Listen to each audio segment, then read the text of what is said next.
Saudação a todos, aqui é André Michelin, sejam muito bem-vindos ao nosso espaço de celebração em Candelária.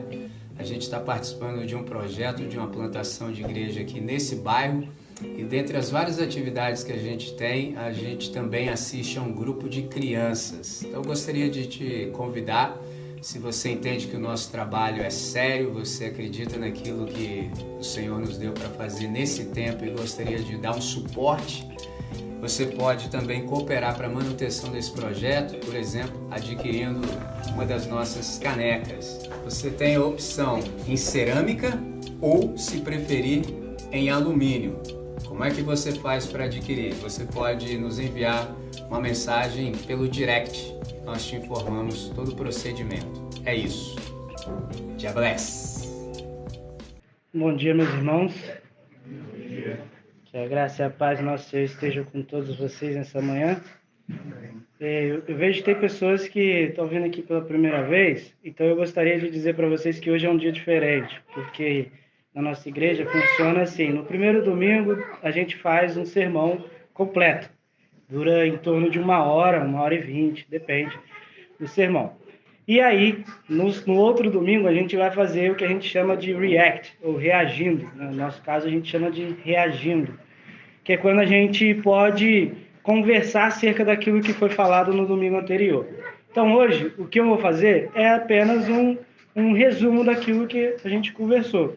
Talvez eu possa acrescentar alguma ou outra coisa na medida em que a gente vai conversando, mas a ideia é relembrá-los ou lembrá-los da nossa conversa que a gente teve no domingo passado. Okay? Então, como a gente leu domingo passado, no João 13, eu peço que vocês abram a Bíblia de vocês, ou liguem a Bíblia de vocês em João 13, no verso 31 até o verso 38. Durante essa semana que foi passando, eu tive algumas oportunidades de vivenciar o que a gente falou no domingo passado. Eu tive algumas oportunidades. E à medida em que eu fui vivendo, eu pude reagir da maneira com a qual a gente tem conversado sobre o seu certo de reagir. Eu estava aberto a me quebrantar e a ser transformado por Jesus.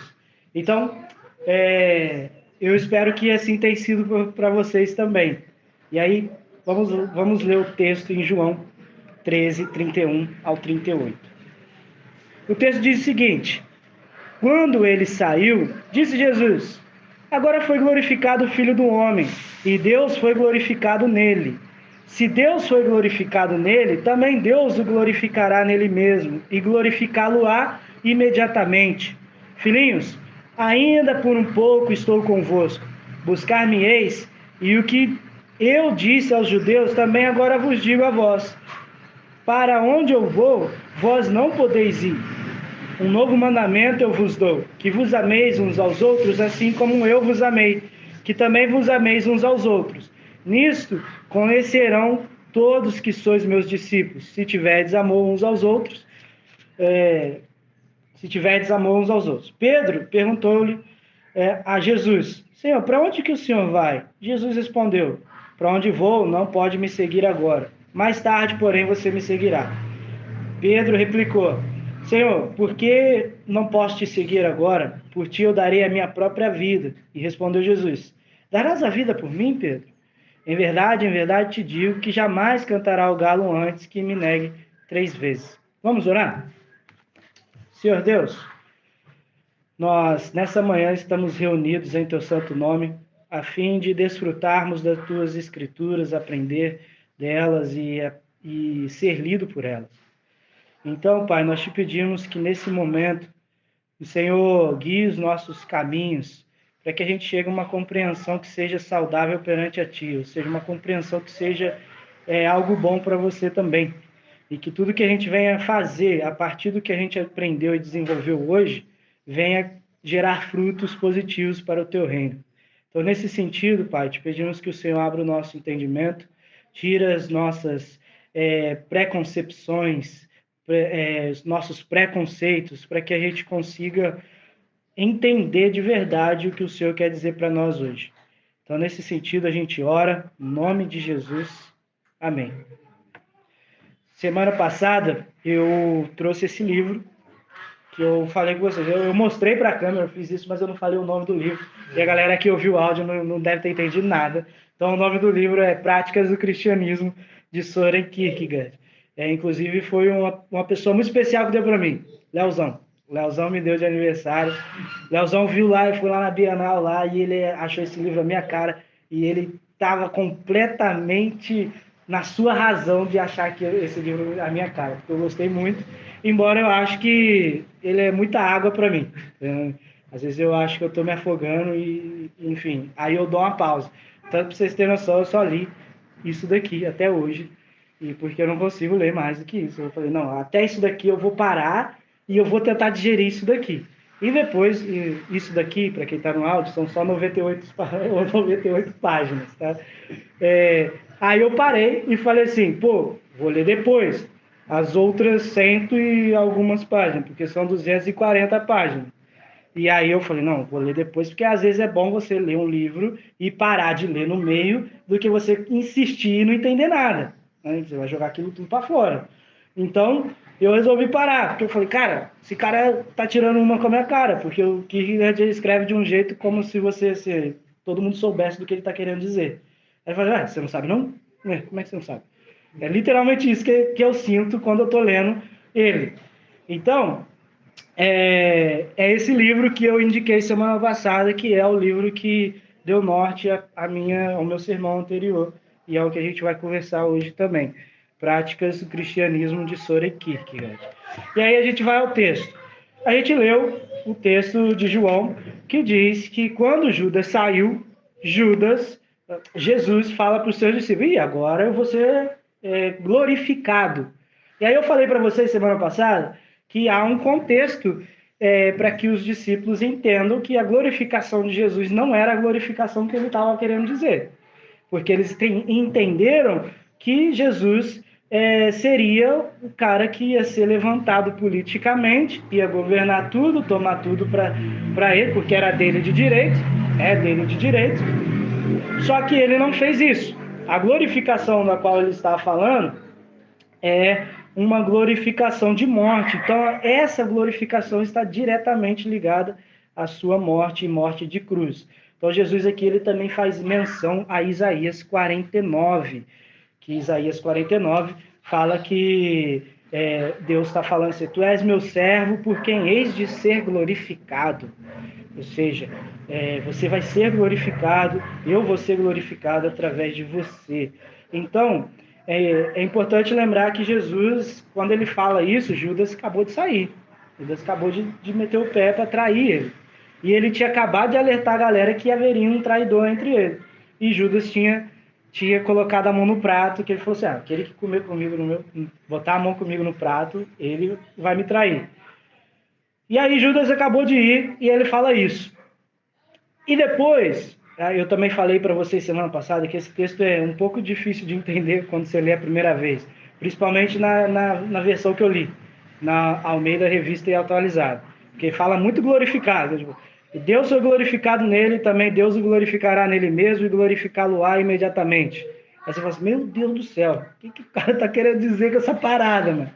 Pô, pelo amor de Deus, é muito difícil. Então eu li uma outra versão, a versão da mensagem do Eugene Peterson, que ele diz, depois que saiu Judas, Jesus declarou, agora o Filho do Homem é visto pelo que ele é, e Deus é visto pelo que é nele.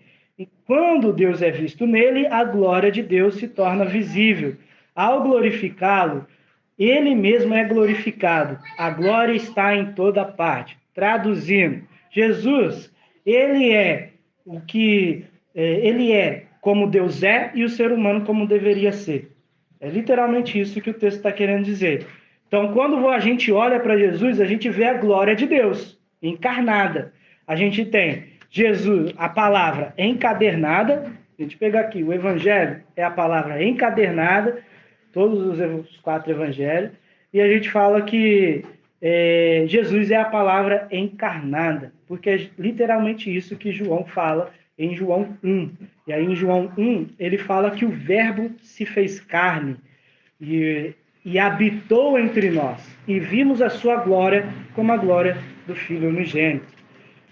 Traduzindo, ele veio e morou com a gente. Eu até citei o verbo que é utilizado aqui e falei do habitou. A melhor tradução poderia ser tabernaculou, ou seja, ele construiu uma casa no nosso meio e ficou vivendo com a gente. Então ele morou com a gente. Ele morou com a humanidade. Então ele se fez carne. E esse ato de se fazer carne que é o assunto da nossa conversa. Porque é isso que faz com que todo mundo entra em possibilidade de escândalo. Então, em Jesus a gente vê Deus como ele é e o ser humano como deve ser. Deus revelou a sua glória para Moisés. Lembra desse episódio? Êxodo do capítulo 33 ao capítulo 34. Moisés está ali no ápice do relacionamento com Deus e no final de tudo Moisés fala assim, eu quero ver seu rosto, eu quero ver você. Aí Deus fala, não. E Moisés fala, não, pelo amor de Deus, deixa eu ver você mesmo. Deixa eu ver, pelo amor de você, né? Pelo amor de você, porque tá falando com Deus, não pode falar pelo amor de Deus, né? De você. Aí o Moisés insiste, aí Deus fala, olha só, vamos fazer o seguinte, eu vou colocar você atrás de uma rocha, e você vai olhar pela fenda da rocha, eu vou colocar a minha mão, e eu vou passar, e aí você vai me ver. Mas a minha mão vai te proteger da minha glória, porque se você me ver de uma vez, você vai ser consumido, você não vai sobreviver, você não vai existir para contar a história. E aí, Deus faz isso. A gente acha que esse episódio é o momento que Deus revela a sua glória para Moisés. A gente acha. Mas, na verdade, o ato de revelar a glória de Deus para Moisés é desde o princípio do relacionamento dele com Moisés. À medida em que ele vai se colocando para Moisés, deixando claro quem ele é, o caráter divino, deixando Moisés a par disso, ele vai demonstrando a glória dele para Moisés. Ele vai demonstrando a glória dele para Moisés. Então, do capítulo 33 ao capítulo 34, há muita informação antes desse acontecimento que ele passa lá e vê Deus através de uma fresta, de uma rocha. Por isso, a glória de Deus ela é plena de graça e de verdade. Por quê? Porque faz parte do caráter de Deus. Né? No relato todo de Êxodo 33 e 34, vai mostrar que Deus está o tempo inteiro mostrando a sua verdade, o seu caráter, o seu amor pactual para Moisés, para a comunidade de Israel naquele tempo, os hebreus. Assim como Moisés, os discípulos também viram a glória de Deus, mas os discípulos viram de maneira diferente. Os discípulos viram na pessoa de Jesus Cristo de Nazaré. Então, o ápice dessa glória, a gente pode dizer que é um momento em que Jesus está lá na crucificação, né? Que é o amor pactual na sua maior expressão possível, quando Jesus se dá por todos nós. Então, os discípulos eles têm esse contato com a glória de Deus também. E aí os judeus eles são pegos desprevenidos. Eles são pegos desprevenidos nesse momento, porque Jesus se manifesta como Deus se manifestou a Moisés através do seu amor pactual. E eles esperavam de Jesus uma outra abordagem. Eles esperavam um político que ia colocar os inimigos da casa de Davi para fora de Israel, para fora das terras, ia mandar fazer guerra, dominar tudo, construir um grande império. Eles esperavam isso. Então eles são pegos de desprevenidos. Jesus, ele sendo um homem qualquer, para a mentalidade dos seus contemporâneos, isso causou muito ponto de interrogação na cabeça dos caras. E isso foi a causa de escândalo para eles. Porque diz o texto que eles se escandalizavam-se nele. E afinal a gente deveria perguntar, tá, mas Como que é isso? Se escandalizar em Jesus para os seus contemporâneos, quando a gente se coloca no lugar deles. Como que a gente olha essa situação? Eu disse anteriormente que os judeus eles não criam na possibilidade de um homem se tornar Deus e muito menos na ideia de Deus se fazer homem. Eles não criam porque tinha essa ideia no meio grego, tanto no hebreu, mas ela não era bem vista, não. Ela era uma ideia que estava lá, mas ninguém aderia isso com profundidade. Então, o que os rabinos ensinavam era justamente que não haveria essa possibilidade da gente se tornar Deus. E os filósofos também pensavam assim, os filósofos gregos. E muito menos eles passavam na cabeça deles que Deus poderia se tornar homem. Alguns gregos vão falar que Zeus se tornou homem para fazer um monte de atrocidades aqui e tal, mas eu estou falando de filosofia e não da religião grega. Tá? Então, a maioria dos filósofos daquele tempo não viam dessa maneira. Mas entenda que o escândalo, até certo ponto, ele é necessário para a fé. Ele é necessário para a fé.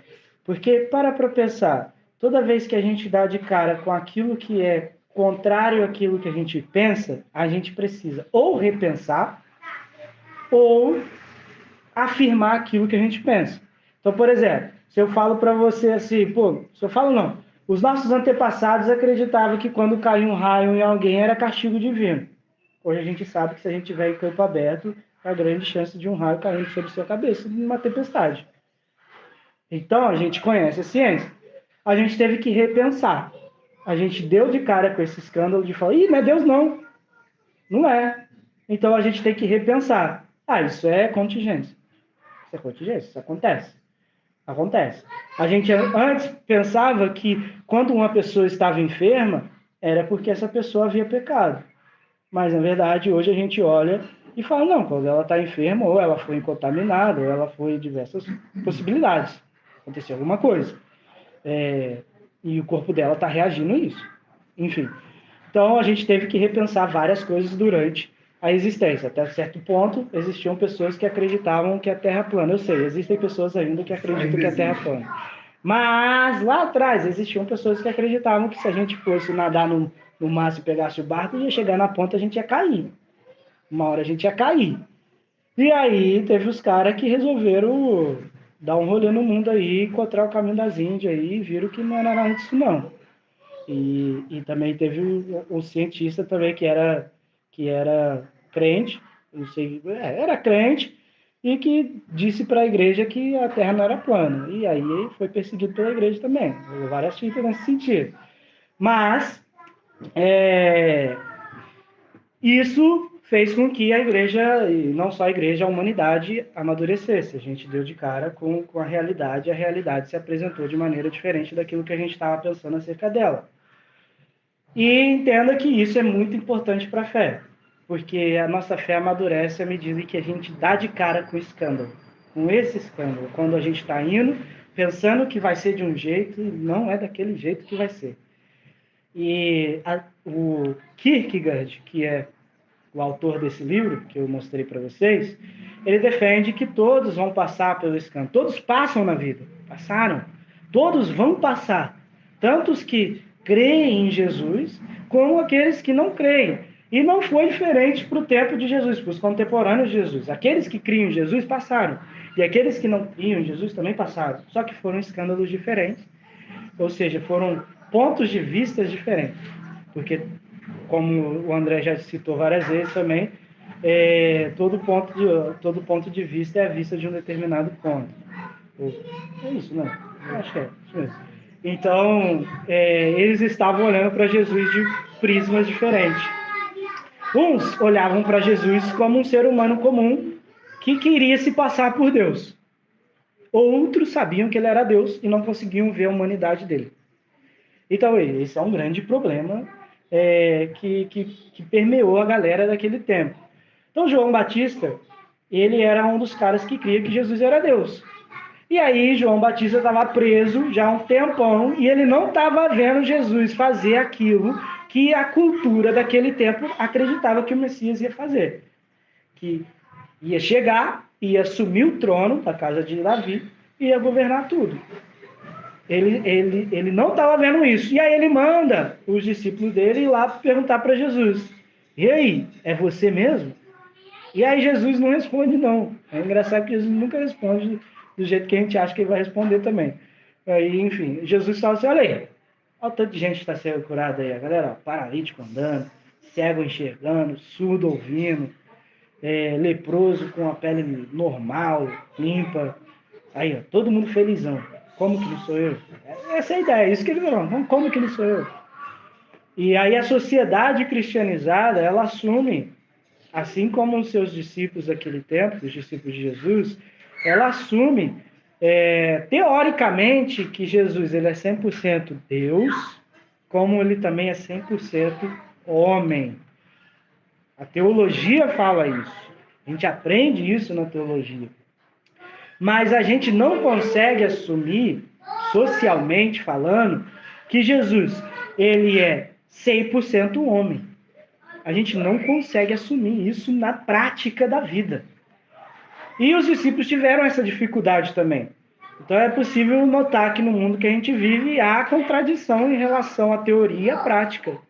Porque se a gente assumir que Jesus era 100% homem, então a gente tem que assumir que é possível viver do jeito que ele viveu, assumir que é possível viver as coisas que ele ensinou, assumir que é possível fazer tudo que ele fez no que diz respeito à sua humanidade e também assumir que todo ser humano deve ser tratado como Jesus. E aí começam os grandes problemas.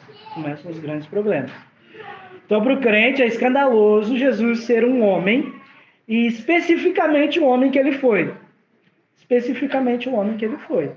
O primeiro escândalo é anunciado no texto. Ele já está anunciado no texto.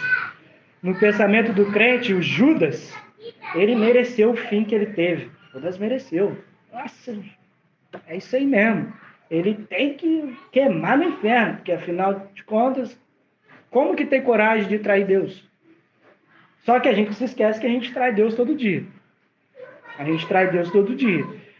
E aí, Jesus, a resposta dele para essa situação foi: primeiro, eu vou ser glorificado. Ou seja, isso tem que acontecer.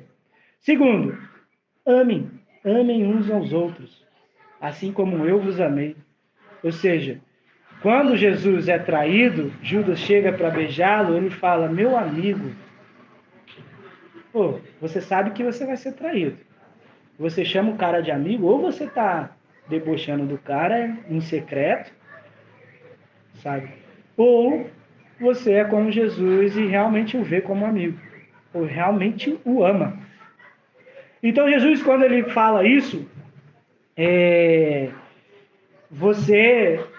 você pode perceber que há uma necessidade da gente perdoar. Jesus olha para Judas e fala assim: amigo, aqui viste. Ou seja, eu já te perdoei. Você continua sendo meu amigo. O que você fez e o que você está prestes a fazer não vai interferir. Não em relação a mim. Lembra do que Deus falou para Caim? O pecado jaz à porta, cumpre a ti dominá-lo. Então, isso se aplica muito. Quando a gente está no pecado, ele está ali. Se a gente não o domina, se a gente não domina o pecado, ele que domina a gente. Só que Deus está tranquilo em relação a isso, porque Deus já perdoou. E aí, Kierkegaard fala que perdoar pecadores é, no sentido mais decisivo, uma qualificação em termos de Deus. Eu falei para vocês que isso significa o ISO 14.000, está no 14.000, né? 14.000 de Deus, tá vendo? E aí é tipo assim, o selo de qualidade de Deus. Quando o indivíduo é um cara que perdoa como Deus, ele recebe o selo de qualidade de Deus. Pronto, é isso. E para isso acontecer é só um milagre. Porque, como Kierkegaard fala também, se alguém apenas perdoa outra pessoa só pela...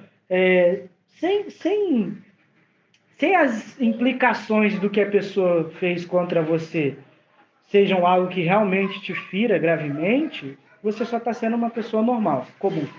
Agora, quando você perdoa aquilo que é imperdoável, aí sim, você recebe o selo de qualidade de Deus.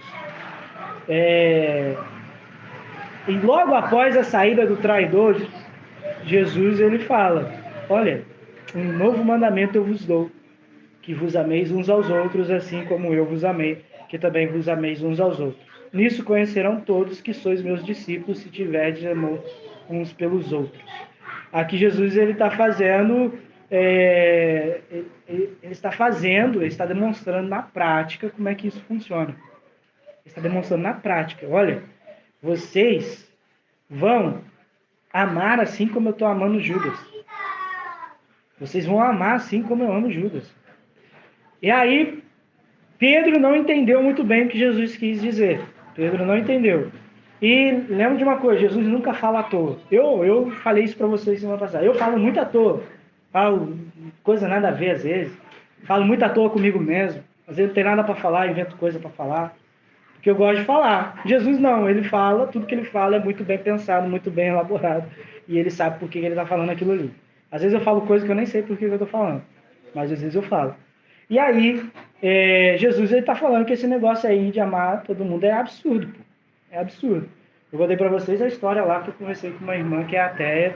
E essa irmã, ela achou a ideia de amar todo mundo como Cristo amou absurdo. Eu falei, é exatamente isso aí mesmo. Eu não tenho um contra-argumento para isso, porque se não for isso, não faz sentido também.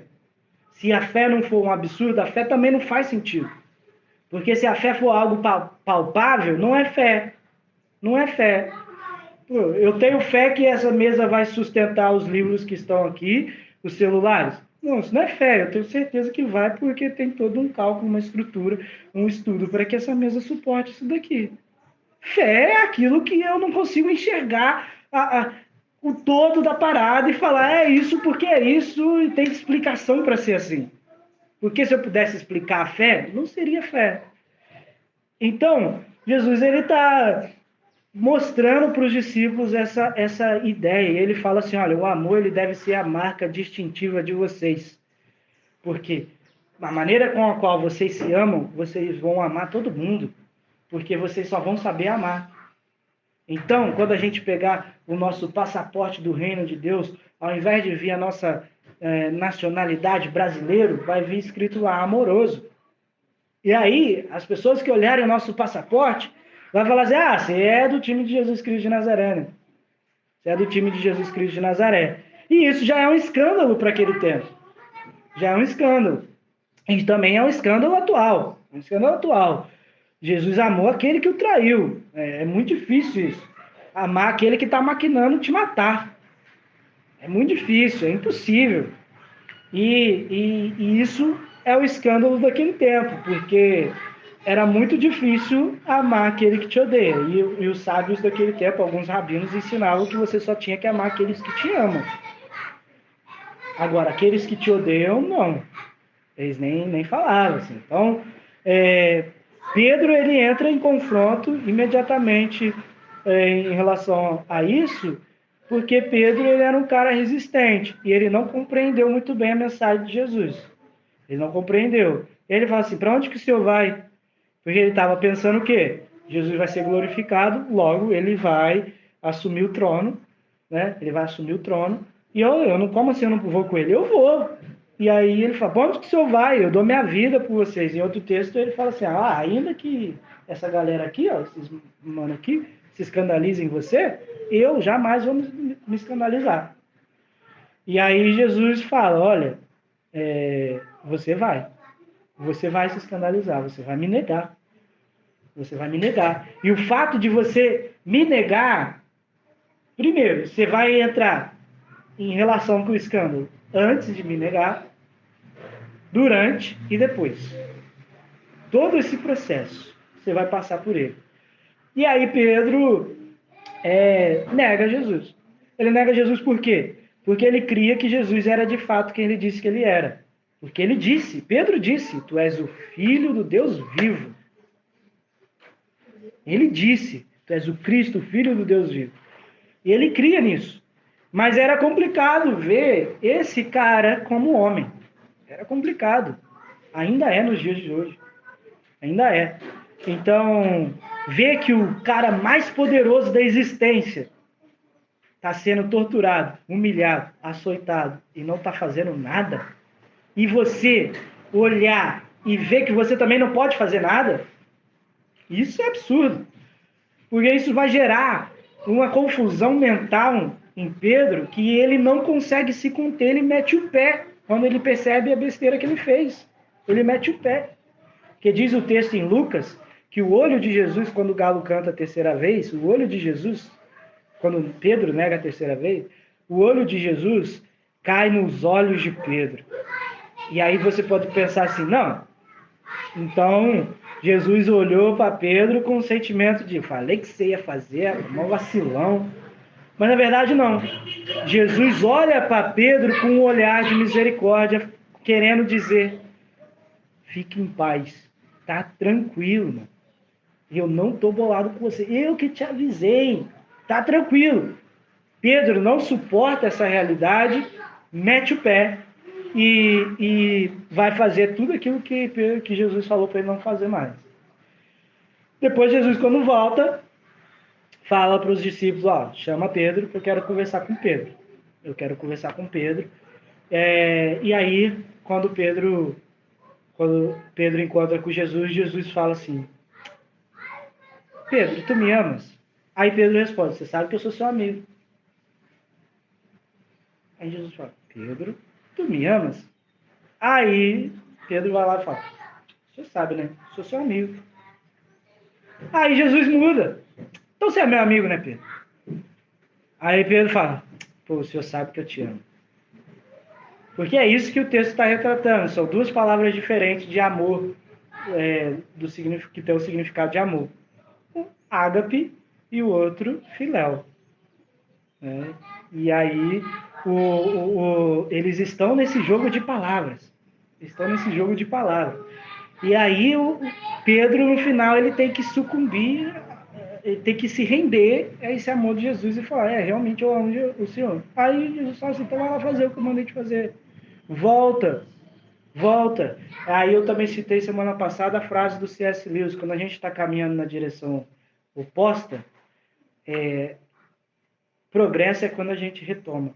E eu já falei isso também aqui de púlpito, não adianta a gente ter, por exemplo, o melhor carro do mundo, sei lá, o Bugatti Veyron, a gente tem o melhor carro do mundo, a gente tem o melhor piloto do mundo, a gente tá na melhor estrada do mundo, na Autobahn, melhor estrada do mundo. Você pode pegar a velocidade que for, mas se você tem que ir para uma direção e pegar a direção oposta, até uma charrete chega primeiro do que você.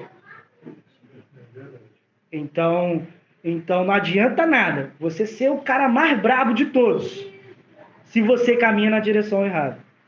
Então, progresso não é você ter o melhor carro do mundo, você ser o melhor do mundo, e sim, progresso é você andar na direção certa. Então, Jesus está falando isso para Pedro. Pedro, você pode voltar, cara. Comigo você está bem. E esse escândalo com o qual você está passando, ele pode ser quebrado. Como? Se renda. Fala, realmente, eu não sei viver sem você. Eu não consigo viver fora de Deus. Eu não consigo viver depois que eu conheci essa realidade. Eu não consigo viver diferente disso. Então se renda. Volta. Você tem condições de voltar. Essa semana eu vi um vídeo o vídeo é muito feliz, na verdade. Mas eu vi um indivíduo que é famoso que fez comentários infelizes acerca desse vídeo. O vídeo se trata de um presidiário que estava sendo bem tratado por uma juíza. E ele estava com frio, a juíza, para dar andamento esqueci o nome da Assembleia da parada, julgamento, para dar andamento no julgamento, ela exigiu que desligasse o ar, porque o cara estava com frio, desse um copo de café para ele, tirasse as algemas, porque ela estava falando com um ser humano e não com um animal.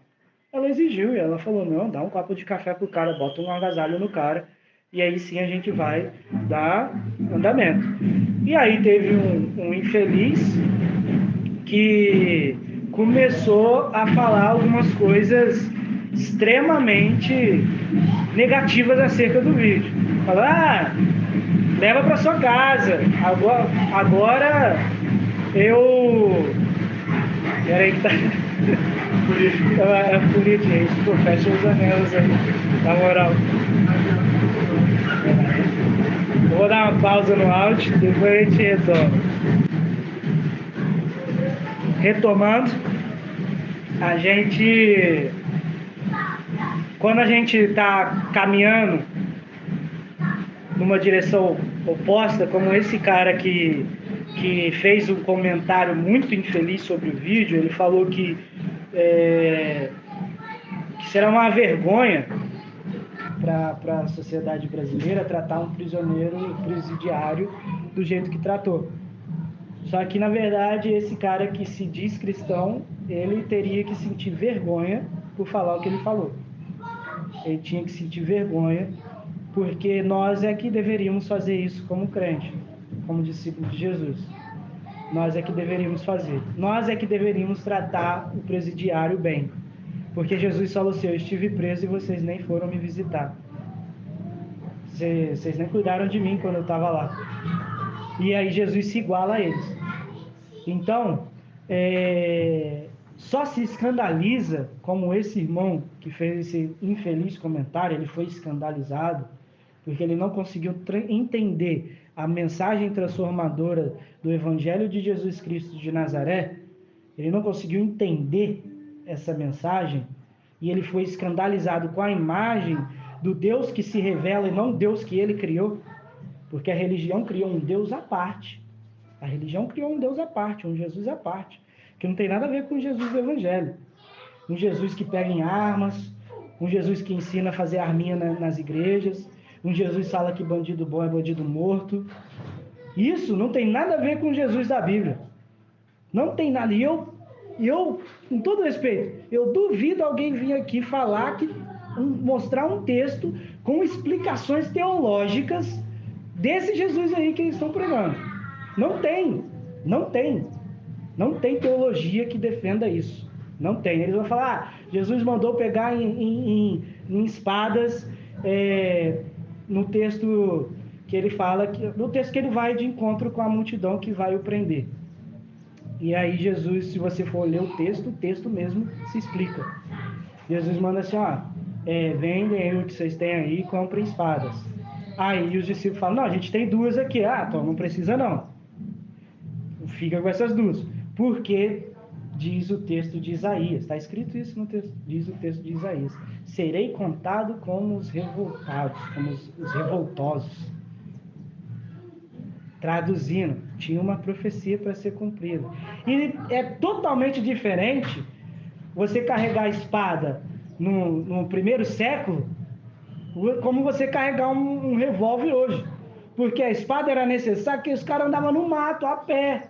Tinha que cortar o mato, rapaziada. Aí tinha os animais, tinha que lidar com os animais também. Tinha que se defender, sobrevivência. Agora, não era para você atentar contra o seu próximo. Não era. Então, eu creio, e isso com um embasamento bem teológico, para dizer, eu creio tanto nisso que é o suficiente para eu dizer que esses caras se escandalizaram. Esses caras que criaram um Jesus à imagem e semelhança dele se escandalizaram. Eles não conseguem entender o amor de Deus. Por isso que vai ter teologia que fala que Deus não quer salvar todo mundo. Deus quer salvar uns ou os outros. Né? Uns ou outros, né? E não é o que a Bíblia fala, porque Deus amou o mundo de tal maneira que deu seu Filho unigênito, para que todo aquele que nele crê não pereça, mas tenha a vida eterna. Aí os caras vão falar, não, é só aquele que nele crê. Mas aí o que é crer em Jesus? Aí entra em outros assuntos. Mas enfim, esse indivíduo se escandalizou, e é por conta da religião, e por conta de que ele não conseguiu fazer algo que é necessário quando a gente bate de frente com o escândalo. Se permitir quebrantar. Se permitir quebrantar. Se permitir ser corrigido por Deus. Porque quando eu estou andando achando que Jesus é de tal maneira e ele fala, não, eu não sou assim, eu não sou assim, e eu opto por continuar pensando que Jesus é do jeito que eu estava pensando, eu me rendi ao escândalo. Agora, quando eu simplesmente falo, perdão, e sigo em frente com Jesus, eu retorno na direção que eu deveria voltar e caminhar do jeito certo. Quando eu faço isso, aí sim eu me quebrantei, eu me permiti ser corrigido por Deus. Deus corrigiu a minha rota, eu tive arrependimento, expansão da consciência, correção de rota. Aí sim. Então, foi isso que a gente conversou semana passada. Eu vou abrir agora o espaço para a gente conversar sobre isso. E antes, eu quero fazer uma oração com vocês para fechar esse momento e dar início a um outro momento, onde a gente vai conversar sobre o que a gente acabou de ouvir. Então, vamos fazer uma oração? Querido Deus, obrigado por esse dia. Obrigado por tudo que a gente tem aprendido até aqui.